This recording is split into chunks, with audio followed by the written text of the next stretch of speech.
UP panchayat चुनाव को देखने के बाद हर किसी के दिल में बस एक ही सवाल उठ रहा है कि क्या लोकतंत्र अब पूरी तरीके से ख़त्म हो चुका है?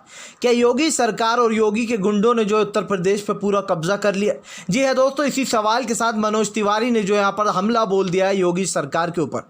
आपको बता दें दोस्तों, टीएमसी के जो है यहाँ पर अभी अभी नए नए सांसद बने हैं, मनोज तिवारी ने घेर लिया। आपको बता दें मनोज तिवारी की ज़बरदस्त जीत हुई थी टीएमसी में, और ऐसे में दोस्तों अब मनोज तिवारी ने जो यहाँ पर यूपी की योगी सरकार को घेरते हुए कहा है कि फिलहाल यूपी में गुंडा राज चल रहा है। जी हाँ, यूपी में गुंडा राज चल रहा है, जहां पर ना ही पुलिस सुरक्षित है, ना ही आम जनता। आपको बता दोस्तों, यूपी प्रमुख चुनाव, ब्लॉक प्रमुख चुनाव में जो हुआ है उसको देखने के बाद जो यहाँ पर हर किसी के सवाल में बस एक ही ज़हन में सवाल आ रहा है कि क्या अब उत्तर प्रदेश में लोकतंत्र पूरी तरीके से ख़त्म हो गया? क्या बीजेपी आने वाले 2022 के विधानसभा जो चुनाव है उसको भी इसी तरीके से लड़के जीतेगी? क्या अब लोकतंत्र और चुनाव आयोग पूरी तरीके से सो गया?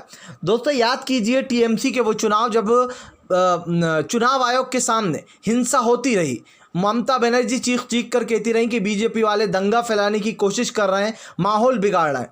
लेकिन उसके बाद भी दोस्तों टीएमसी की अनसुनी की गई। मोदी के कहने पर 8 चरणों में चुनाव कराए गए टीएमसी के, ताकि मोदी जी जो है यहाँ पर टीएमसी को हरा सकें 8 चरणों में चुनाव कराने के बाद। लेकिन उसका नतीजा क्या निकला? मोदी की करारी हार और ऊपर से बेइज्जती अलग। सवाल ये नहीं है दोस्तों कि मोदी की बेइज्जती हुई या वो हार गए, अभी सवाल चल रहा है उत्तर प्रदेश का। आपको बताया दोस्तों, महुआ मोहित्रा समेत जो यहाँ पर मनोज तिवारी ने ट्विटर पर ट्वीट करते हुए लिखा कि फिलहाल योगी का ये है योगी का जंगल राज, जहाँ पर ना ही पुलिस सुरक्षित है, ना ही आम जनता। क्या योगी सरकार अब इस पर कोई टिप्पणी देना चाहेगी? क्या मोदी जी, गृह मंत्री अमित शाह और प्रधानमंत्री नरेंद्र मोदी ज़रा इस पर रोशनी डालेंगे? मनोज तिवारी ने कहा कि ये वही प्रधानमंत्री नरेंद्र मोदी हैं जो बार बार टीएमसी को लेकर निशाने साध रहे थे, जो बार बार बंगाल की हिंसा पर सवाल उठा रहे थे। मनोज तिवारी ने कहा, आज ना ही गृह मंत्री अमित शाह दिखाई दे रहे हैं, ना ही प्रधानमंत्री नरेंद्र मोदी। मनोज तिवारी ने ये लिखते हुए दोस्तों इन 2 महिलाओं की तस्वीर को पोस्ट किया, जिसमें महिलाओं की साड़ी को खींचा जा रहा है। जी हाँ, जैसे कि महिलाओं का चील हरण हुआ था दोस्तों उस टाइम पर, उसी तरीके से जो है यहाँ पर ये सब कुछ दोहराया गया है। आपको बताया दोस्तों, मनोज तिवारी के बाद महुआ मोहित्रा भी इस लड़ाई में कूद पड़ी, जिसके बाद महुआ मोहित्रा जो कि दोस्तों आपको बताया टीएमसी की सांसद हैं और उनको प्रवक्ता भी कहा जाता है एक तरीके से टीएमसी की। आपको बताया दोस्तों, महुआ मोहित्रा ने लिखा, ये है योगी का जंगल राज, जहां पर ना ही बेटियां सुरक्षित है, ना ही वर्दी वाले गुंडे। जी हाँ, दरअसल दोस्तों आप लोगों को बता दें कि आज जिस तरीके से पुलिस, पत्रकारों और प्रशासन का जिस तरीके से मजाक बन रहा है, सोशल मीडिया पर मोदी की जो है यहाँ पर दोस्तों एक तरीके से तानाशाही के किस्से फैल रहे हैं, इसको लेकर सच में दोस्तों बहुत ही शर्मनाक है। और उसके बाद देश का प्रधानमंत्री अगर कहता है कि हमारी नीतियों की जीत हुई है, तो फिर चुल्लू भर पानी में डूब के मर जाना चाहिए। और शर्म नहीं आती है दोस्तों इन लोग को, तो फिर कुछ नहीं कर सकते, इनकी शर्म मर चुकी है। अगर आप बीजेपी वालों में शर्म ढूंढने निकलेंगे तो आपको पता चलेगा कि बीजेपी में आकर आपने क्या खोया और क्या पाया।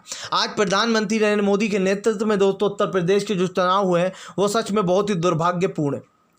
हिंसा के साथ साथ दोस्तों जो महिलाओं के साथ हुआ वो बहुत ही दुर्भाग्यपूर्ण था। क्या किसने आपको ये अनुमति दी कि आप महिलाओं की साड़ी खींचें? एक तरीके से देखने में ये लग रहा है दोस्तों कि दिन दहाड़े महिलाओं का रेप किया जा रहा है। जी हाँ, जिस तरीके से ये साड़ियाँ खींची गई हैं, इसको देख कर क्या दोस्तों उस तरफ ध्यान नहीं जाएगा? क्या मोदी सरकार अब भी ये कहेगी कि उत्तर प्रदेश में महिलाएं सेफ हैं? चलिए महिलाओं की तो छोड़िए, उत्तर प्रदेश में पत्रकार भी सुरक्षित नहीं। आपने देखा कि कैसे आज तक के पत्रकारों के साथ भद्रता की गई, आज तक के पत्रकार की आंख में मुक्के मारे गए, पीटा गया उसे। उसके बाद पत्रकार ने वहाँ की तस्वीरें बताई कि देखिए कैसे मुझे पीटा जा रहा है, मारा जा रहा है। और ये है उत्तर प्रदेश का असली सच जो भारतीय जनता पार्टी छुपाती है। दोस्तों सवाल उठाना और किसी के ऊपर निशाना साधना बहुत आसान होता है, लेकिन जब इनकी सरकार वो सब करती है तो प्रधानमंत्री नरेंद्र मोदी गूंगे हो जाते हैं, और गूंगे के साथ साथ अंधे भी हो जाते हैं।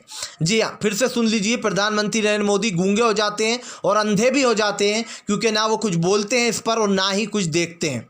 इस देश का अगर ऐसा प्रधानमंत्री होगा दोस्तों बिल्कुल चुपचाप सुट खड़ा हुआ, तो फिर ऐसा प्रधानमंत्री ना ही हो देश में तो ही अच्छा है। क्योंकि आज जिस तरीके से देश की हालत है, ये सब कुछ प्रधानमंत्री को दिखाई दे रहा है। लेकिन प्रधानमंत्री लगता है गांधी जी के इन 3 वचनों को ले लिया। जी हाँ, ना देखो, ना सुनो, ना कुछ कहो। ये प्रधानमंत्री के 3 वचन है जो कि उन्होंने देश की जनता से कहा है कि लोग मरेंगे तो मरते रहें, हमारे राज्य में गुंडा राज चलेगा। राम राज नहीं है, ये गुंडा राज है।